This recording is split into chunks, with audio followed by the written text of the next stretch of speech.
এই তিনটা ভুলের কারণে আপনার বিজনেস গ্রো করছে না।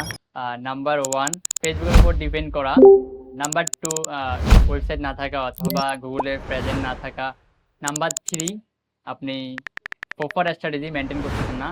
যদি এই তিনটা জিনিস আপনি ভালোভাবেই স্ট্র্যাটেজি মেনটেন করে আপনার কন্টেন্টগুলো পাবলিশ করেন, তাহলে আপনার বিজনেস অটোমেটিকলি গ্রো করবে। যদি আমি ছোট একটা এক্সাম্পল দিই, আপনি যদি কোকাকোলা দেখেন, আরো যেগুলো আপনার কর্পোরেট কোম্পানি আছে, ওদের কিন্তু সেলস প্রতিনিয়তই হচ্ছে, তবুও তারা কি করতেছে, অনলাইনে তাদের মার্কেটিং বিজ্ঞাপন যাই বলেন সেগুলো কন্টিনিউয়াসলি চলমান রাখছে। সামান্য যদি আপনি একজন উদ্যোক্তা হয়ে থাকেন, আপনি যদি 2 দিন মার্কেটিং অফ রাখেন, দেখবেন যে মানুষ আপনাকে ভুলে গেছে।